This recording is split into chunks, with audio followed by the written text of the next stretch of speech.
വിനാശകാലേ വിപരീത ബുദ്ധി. ആ കുട്ടിയോട് മത്സരിക്കണ്ടെന്ന് പച്ച മലയാളത്തിൽ ഞാൻ പറഞ്ഞതല്ലേ? ഇപ്പൊ നാണം കിട്ടില്ലേ? വാചകടിയൊക്കെ കേട്ടപ്പോ നോന്നിരിച്ചു. ഇയാള് സംഗീതം അങ്ങോട്ട് അരച്ച് കളിക്ക് കുടിച്ചിരിക്കണം.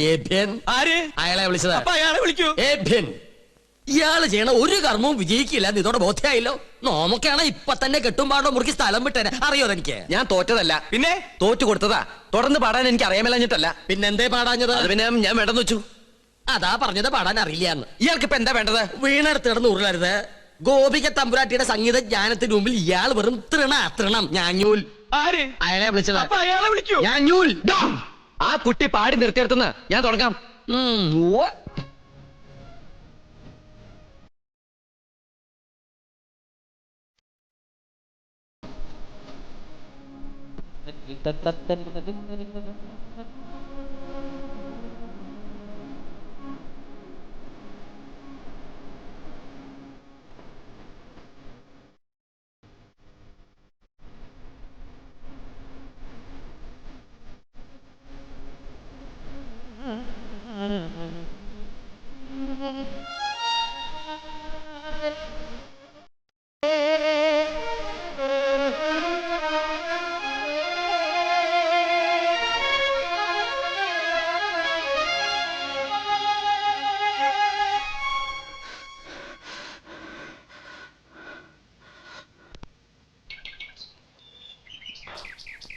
ഉണ്ണികൃഷ്ണ, ഞാൻ എന്താണോ ഇപ്പൊ കേട്ടത്?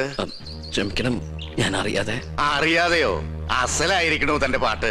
ഇത്രയൊക്കെ കയ്യിലുണ്ടായിട്ടും എന്തേ നേരത്തെ പാടിയില്ല? അത് പിന്നെ പറയടോ. ആ കുട്ടി തോറ്റാല് ഈ കൊട്ടാരം തോറ്റ പോലെയല്ലേ? ഗോപികയുടെ സന്തോഷമല്ലേ എല്ലാവർക്കും വേണ്ടത്? ആ കുട്ടിക്ക് നന്മയുണ്ടാവാനല്ലേ ഈ പൂജയും യാഗമൊക്കെ ചെയ്യാൻ എന്നെ കൊണ്ടുവന്ന്. ഞാനായിട്ട് ആ കുട്ടിയെ വിഷമിപ്പിക്കാൻ പാടില്ല. വലിയവനാടോ താൻ, ഈശ്വരാനുഗ്രഹമുള്ളവൻ. നന്നായി വരട്ടെ. അഹങ്കാരം കാണിച്ചതിന് ശബയ്ക്കൊന്നും ഭയം ഉണ്ടായിരുന്നു. എനിക്ക് സന്തോഷായി മുത്തശ്ശ. താൻ എന്താ വിളിച്ചേ? മുത്തശ്ശന്നോ? മുത്തച്ഛൻ അത്ര മുത്തച്ഛൻ. ആരുടെ മുത്തച്ഛൻ? തമ്പുരാന്റെ കോപം അറിയോ തനിക്ക്? നാവടക്കുക. അടക്കി. അറിയാതെയാണെങ്കിലും ആദ്യമായിട്ട് എന്നെ നാവെടുത്ത് വിളിച്ചത് മുത്തശ്ശന്നല്ലേ? ഇനി അങ്ങനെ തന്നെ വിളിച്ചാ മതി. ഞാൻ കണ്ടിട്ടില്ലെങ്കിലും തന്റെ പ്രായമുള്ള ഒരു കൊച്ചുമോൻ എനിക്കുണ്ട്.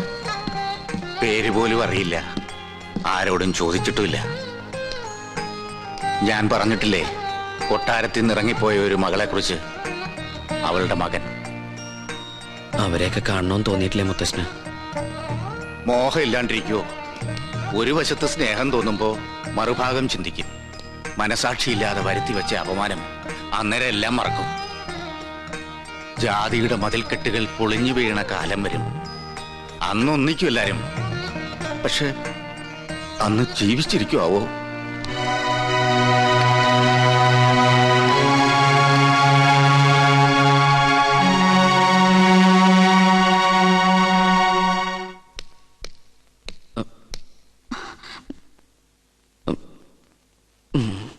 നിൽക്കൂ. ശാസിക്കാനോ ശിക്ഷിക്കാനോ ആരും ഇതുവരെ തയ്യാറായിട്ടില്ല. എതിർത്ത് തോൽപ്പിക്കാനും ആരും ഉണ്ടായിരുന്നില്ല. അതുകൊണ്ട് ആത്മവിശ്വാസം അഹങ്കാരം കൂടിപ്പോയി. മാപ്പോ? തമ്പുരാട്ടിക്കുട്ടി എന്തായി പറയണേ? മുത്തശ്ശനും അച്ഛൻ തമ്പുരാനെ കേട്ടാ എന്റെ സ്ഥാനം പടിക്ക് പുറത്താ. ഇല്ല, അർഹതയുള്ളവരെ ഈ ഉദയപുരം കൊട്ടാരം എന്ന് സ്വീകരിച്ചിട്ടേ ഉള്ളൂ.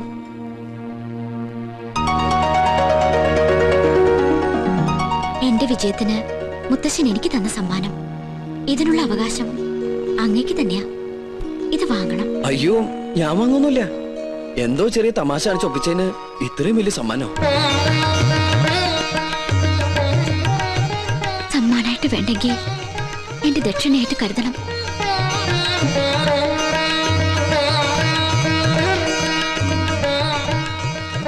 സുലൈമാനെ, ആ കയ്യെന്ന് കാണിച്ച്. എന്തേലൊന്നുമില്ല. ഇത് ഇളയ തമ്പുരാട്ടി മുട്ടുകുത്തിച്ചതിന്. ഇനി കയ്യാൻ എടുത്തോട്ടെ. ശാപം.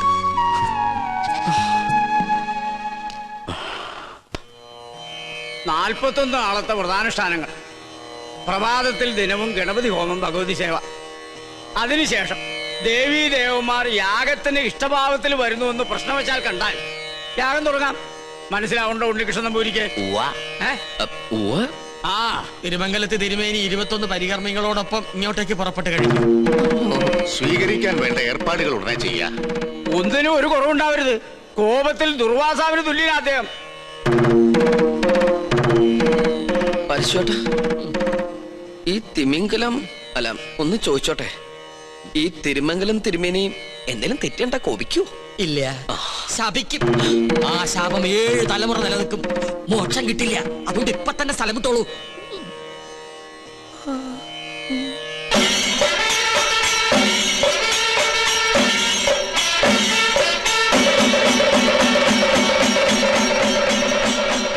യാഗഫലം വേണ്ടത് ഈ കുട്ടിക്കാണല്ലേ? അതെ.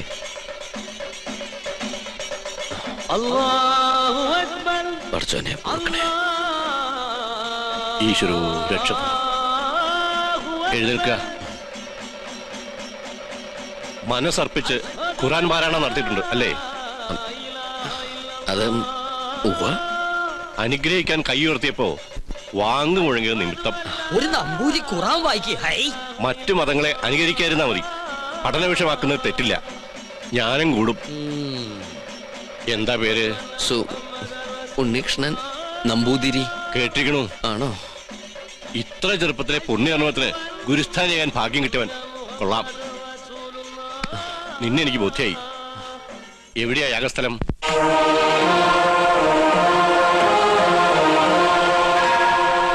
അന്തരീക്ഷം തൃപ്തികരം എങ്കിൽ ഉണ്ണികൃഷ്ണൻ ഗണപതി ഹോമം തുടങ്ങട്ടെ. അറിഞ്ഞിട്ട് വേണ്ടേ ഹോമം തുടങ്ങാൻ? ഏയ്, ഗണപതി ഹോമം അറിയാൻ നമ്പൂരിമാർ ബ്രാഹ്മണ കുലത്തിൽ ഉണ്ടാവില്ല. വിട്ടി അങ്ങോട്ട് നീങ്ങിയേക്കൂ. ആ തുടങ്ങ. എനിക്കതിന് കഴിയില്ല. ഇപ്പൊ എങ്ങനെ?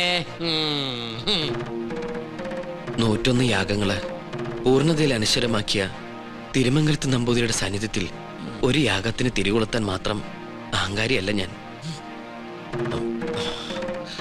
ജ്യോത്സ്യ പ്രവചനത്തിന് വിഘ്നം വരുത്താതെ ഞാൻ അങ്ങയുടെ സമീപത്തിരുന്നോളാം. അങ്ങ് തന്നെ കർത്തവ്യത്തിന് തുടക്കം കുറിക്കണം. എന്നെ അനുഗ്രഹിക്കണം.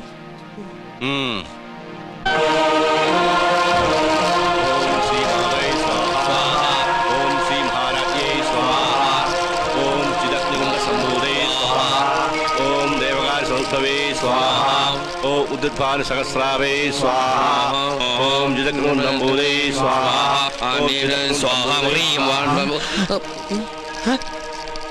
മന്ത്രം ചൊല്ലി പെഴു വെച്ചിരിക്കണു. അങ്ങോട്ട് മാറി നിൽക്കുക.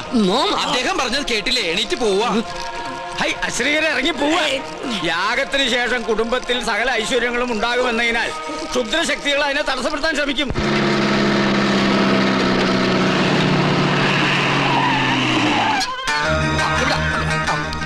മൂസാക്കുട്ടി, ആ ചുമ്മൻ അവിടെ കൊണ്ട് നേരം വിട്.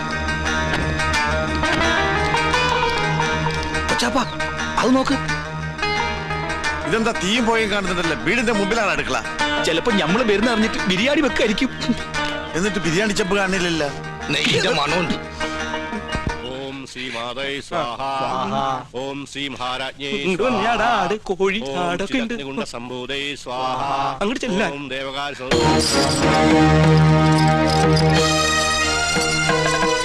അവിടെ കുറ്റിയടിക്ക്. ഇത് തേക്കാണ്. എന്തായി കാണിക്കണേ? അന്യജാതിക്കാരി കൊട്ടാരം കാലുകുത്താൻ പാടില്ല. ഇവിടെ ഒരു പുണ്യകർമ്മം നടന്നുകൊണ്ടിരിക്കുക. കോടതി വിധി പ്രകാരം ഞങ്ങളുടെ മാളത്താത്ത കിട്ടിയ സ്ഥലത്ത് കാലുകുത്താൻ ആരുടെ സമ്മതം ആവശ്യമില്ല. അളന്ന് തിരിക്കാനായിട്ടാണ് ഞങ്ങൾ വന്നത്. അളന്ന് മുറിക്കലും കുടിയേറലും ഒക്കെ യാഗം കഴിഞ്ഞിട്ട് മതി, അല്ലാതെ സമ്മതിക്കില്ല. കോടതി ഉത്തരവാണ്. വെറുതെ തടസ്സത്തിൽ നിന്ന് അകത്ത് പോകണ്ട. ഈ അളക്കടാ. ഇവരെ പിടിച്ച് പുറത്താക്കടാ. വേണ്ട ശ്രീകണ്ഠ, അവര് വിധി നടപ്പാക്കിക്കോട്ടെ. വരിക.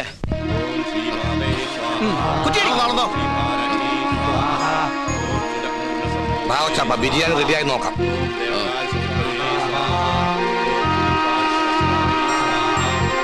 ഒന്ന് യൂറിൻ പാസ് ചെയ്തിട്ടു വരാം.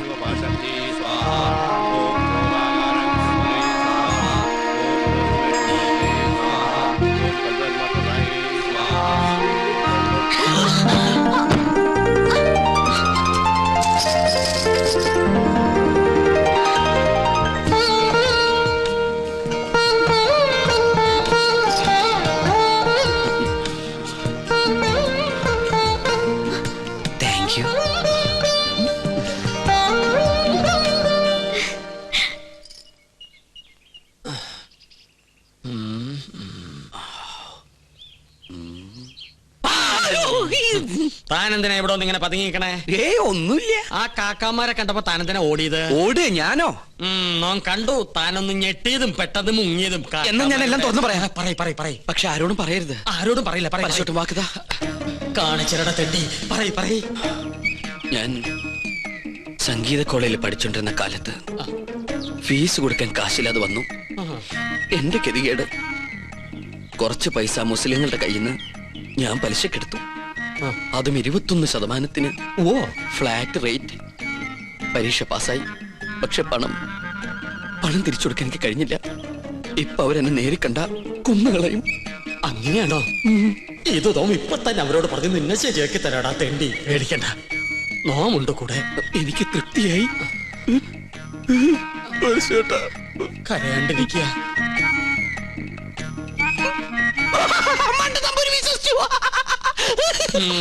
നിന്റെ അപ്പൻ വിശ്വസിച്ചു.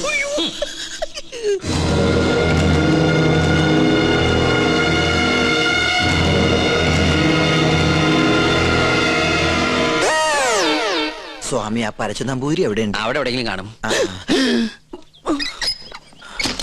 നീ എങ്ങനെ ഇവിടെ വന്നു? മതിലിയാടി. അല്ല, തഞ്ചാവൂര് പാടാൻ പോയാ നീ എങ്ങനെ ഇവിടെ വന്ന്? നിന്നെ കാണാണ്ട് ഞാൻ എവിടേക്ക് അലഞ്ഞെന്നറിയോ? നിന്റെ കൊച്ചാപ്പന്മാര് നിന്നെ അന്വേഷിച്ച് കിടപ്പുണ്ടെന്ന് കേട്ട്. അയ്യോ, കൊള്ളാം, നല്ല വേഷം. നിന്റെ അമ്മ വീട്ടുകാർ നിന്നെ അംഗീകരിച്ചോ? അംഗീകരിച്ചു. ഉണ്ണികൃഷ്ണൻ നമ്പൂതിരിയായിട്ട്. ഒരബദ്ധത്തിൽ വന്ന് പെട്ടതെവിടെ, അതും പൂജാരിയായിട്ട്. പക്ഷെ ഇപ്പൊ തോന്നുന്നു പൂജ കഴിഞ്ഞാൽ ഇവിടുന്ന് തിരിച്ചു പോണ്ടാന്ന്. എന്നാലും നിനക്ക് വിവരത്തിന് ഒരു കമ്പി അടിക്കായിരുന്നു. വിവരമില്ലാത്ത തന്നെ കമ്പി കടിച്ചിട്ട് എന്ത് കാര്യം? പോട്ടെ, മറുപടി ആയിട്ട് ഒരു മണിയോട്ടെങ്കിലും അയക്കായിരുന്നില്ല നിനക്ക്? എന്തിന്? ഇങ്ങോട്ട് വരാനുള്ള വണ്ടിക്കാശായിട്ടെങ്കിലും ഉപയോഗിക്കായിരുന്നില്ലേ? കോളേജ് അടച്ചു, കാന്റീനും പൂട്ടി. ഞാനും എന്താ ചെയ്യണ്ടത്? നീ എന്തെങ്കിലും ചെയ്യേ. എന്നാ ഇവിടെ തന്നെ കൂടാല്ലേ? എനിക്കൊരു സഹായാവല്ലോ നീ. അതൊന്നും ശരിയാവില്ല. ഞാൻ തന്നെ ഇവിടെ മുള്ളയിലാ നിക്കണത്. ആ മുള്ളെടുത്ത് കളയാനെങ്കിലും ഒരാള് വേണ്ടേ? നീ പോയി നിർത്ത്. എന്താ? അല്ല, നീ എന്തിനാ പരശു നമ്പൂരി അന്വേഷിച്ച് ഇവിടെ വന്ന്? കൊട്ടാരത്തിലെ കിരീടവും ചെങ്കുലും തരാന്ന് പറഞ്ഞ് എന്റെ കാശ് വാങ്ങിച്ചു. പരശു നമ്പൂതിരി നിന്റെ കയ്യിൽ നിന്ന് കാശ് വാങ്ങിച്ചോ? ഇപ്പൊ പരശുനമ്പൂരി കാണണോ? അല്ലേ? അതെ. ഞാൻ പോയി വിളിച്ചോണ്ടിരാം. നീ ഇവിടെ തന്നെ നിക്കണേ. അത് തന്നെ എന്റെ ഉദ്ദേശം.